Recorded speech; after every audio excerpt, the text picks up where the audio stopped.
First off, let me say how happy we are and pleased and excited we are to be here in Hawaii. The hospitality has been nothing but first class. Everybody here on the islands have been so grateful, and we're so appreciative of everything they've done. They've been so hospitable. It's been first class, so we appreciate it. To our local reporters, media, thank you guys for coming in person today. Appreciate that. Our team, they're obviously overwhelmed by the beauty of this place and everything that it has to offer, but we also understand our focus needs to be on the game. We're finding that fine balance. We just had a good practice. We're treating today like a Tuesday practice, and we got to work, and that's the bottom line. We know that the Hawaii team is used to the things that we're not used to, such as the heat, the time change, all those things. So the beaches, all those things that we've got to focus on when it comes to our game time and what we need to our approach needs to be. We're constantly fighting that. But again, pleased with the efforts today, but we got to continue to make sure we're dialed in on what's really important here. Steve? Coach, were you able to meet up with Coach Graham, and what was it like working with him for that 1 or 2 years? Yes, sir. Yeah. So I haven't been able to have the opportunity to meet up with him. I look forward to seeing him maybe tonight or tomorrow for sure. So I was with him for a brief time in between the Vikings and the Lions, and Coach Graham was very good to me. He gave me the opportunity, really, when I was in between jobs, to come be a part of his staff and to learn and to help out in any way, shape, or form. Him and I have maintained a friendship since then. And look, we kind of were talking about all those coaches that have come underneath his umbrella, and I'm honored that I can say I was part of some of that tree, even though it was for a short while. You talk about Billy Napier, the head coach at Florida, Mike Norvell, head coach at Florida State, Jay Norvell, the head coach of Nevada. All these coaches have had the fortune of being under. I can name hundreds more, but those guys, there are plenty of these guys head coaches. Dan Lanning, the new head coach of Oregon, and so look, Coach Graham. Is considered a defensive guru.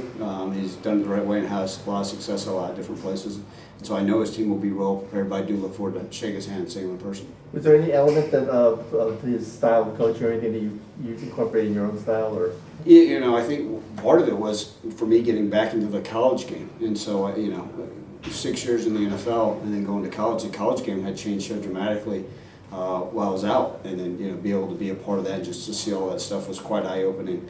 And just to see the different way things are done, the different practice habits, I think all that stuff, just allowed me to take some things, the way we do things, and there was when I kind of learned that offenses can play with tempo. I know they've been sometimes they use tempo, sometimes they don't. So he had a lot of good things, and like every good coach, you're constantly trying to learn and borrow from the best. Is there like a player or specific player on Hawaii or a position group that you guys have had an emphasis on? Look, they're a well-rounded team. I really think so. I think they're very multiple. I constantly continue to talk to our offense about the number of takeaways they get in the forced fumbles.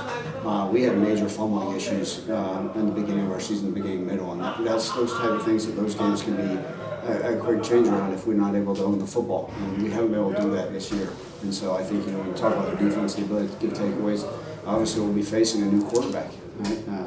And they're quite dynamic. And they've got some good playmakers on their offense. And, they do a mixture of things, right? They can line up in 12 personnel and slow the ball down and try to run it down our throat. And then they can spread out and try to play some tempo. So we've got to be alert for a lot of things. It's not like there's just one style of play that we're going to see all the time. I don't know if I missed this or not, but since your DC was hired at FIU, is he here for the bowl game? No, sir, he's not here for the bowl game. So Charles Clark, our defense backs coach, will be the interim defense coordinator for this game. Okay, have you guys elevated a coach too, or? Yes, sir. Nate Tay has been elevated to a full-time status. Okay, do you think that's going to have any impact, like you talked about with these? Yeah, I think it's anytime there's change, there's always something, right? What we talked about even on our own team, we've lost guys to the transfer portal. Arguably our best player on our team, Calvin Austin's not playing. I know that Hawaii's had a few guys that have entered the portal as well, whether it's coaches that are gone for other jobs.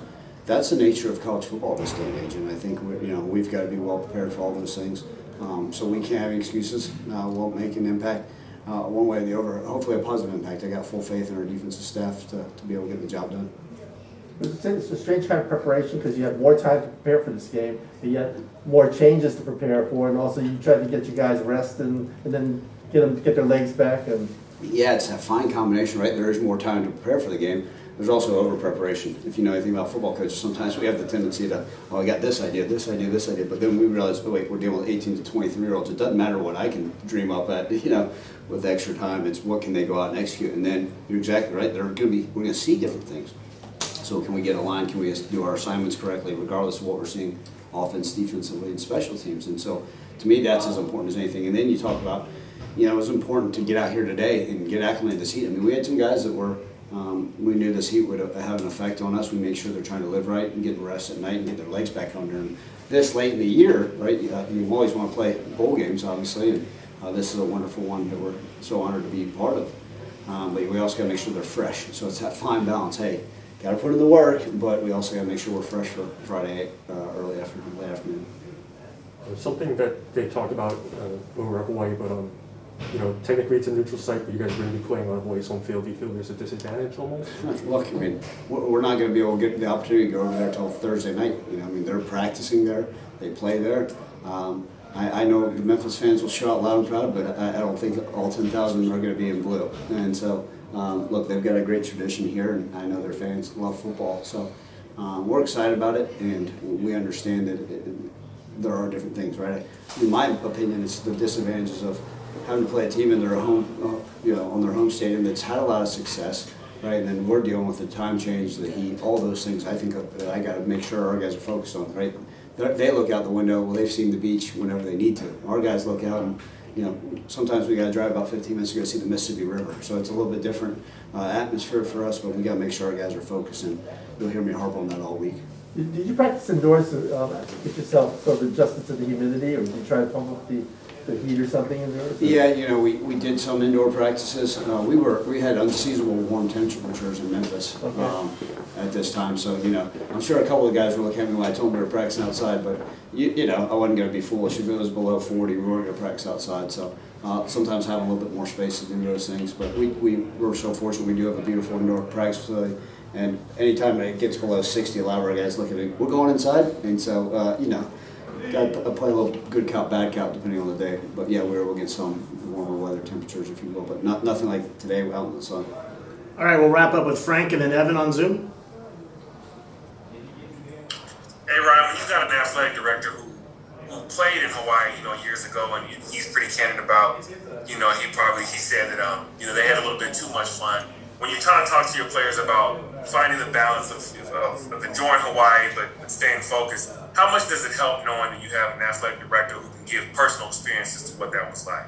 Yeah, Larry and I have talked about that, and obviously I'm grateful for his support. I have not had him talk to the team about it, but it may be something I can do. So, but that is a good note. But I've talked to our team since the day we were selected for this bowl. We knew what a special place this was and what a wonderful event and series of events this would be. And look, I get it. I told our players I want them to enjoy it. I hope when we get back today, they have the opportunity to go in the pool, enjoy the oceans, and take it all in, enjoy the opportunities of being in such a wonderful place. But also the focus level. The reality of it, none of this matters if we go home empty-handed. And for our seniors, our super seniors, guys like Sean Dykes, who have blood, sweat, and tears, there will be no better feeling than going out victorious. And I think for them, they understand that, right? They can sacrifice maybe a few hours of fun and entertainment at night in order to understand that, hey, that few hours of sacrifice, doing things the right way and being a little bit more focused and treating this like a true game week, it's something they'll remember the rest of their life. And I told them, look, they'll find a way to get back here if they do things the right way. So it's that fine line. I want them to enjoy it. We're allowing them to be able to see this city and all that stuff, but also do so responsibly. And, we're going to harp at it. We always have.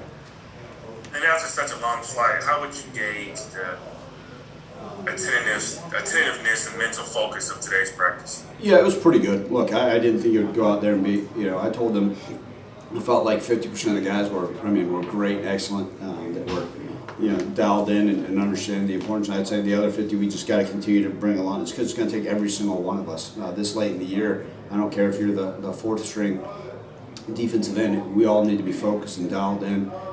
From the equipment manager to the head football coach to the starting tight end. It's got to create immense focus. And it was solid today, but not our best effort. So guess what? We'll have the opportunity to catch our breath, watch this film, review it a little bit later this afternoon, and come back out here tomorrow and make sure we're on the same page. Appreciate you. All right, Thank we'll you. wrap up with Evan.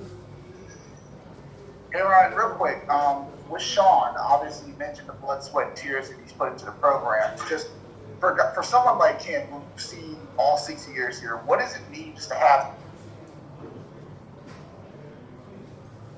You cut out. Sorry about that, Ryan.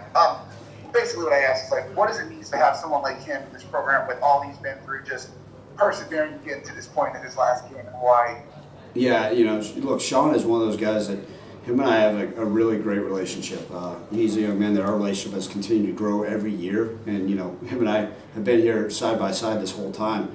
And it's always fun when you can see the growth and maturity and the care for another person grow like that. And look, I'm 41 years old and Sean is probably 23, but the fact that I can tell him I love him and, we have a father-son, brother type relationship, coach, mentor relationship. It's been awesome, and we care about each other, and he knows how much I've poured into this program. I know how much he's poured into this program. He knows the ups and downs. He's seen it all, and for a young man like him who's truly all in, who cares about and wants more than anything to hoist that trophy. I mean, as soon as we win this game, and that opportunity, I want those guys that have poured into this program to have that opportunity to hoist it, and he deserves it, and it's such a relief going out there. I mean, he practiced his tail off today because why? Because this game means everything to him, and I want him to have one final chance to go out the right way as a champion.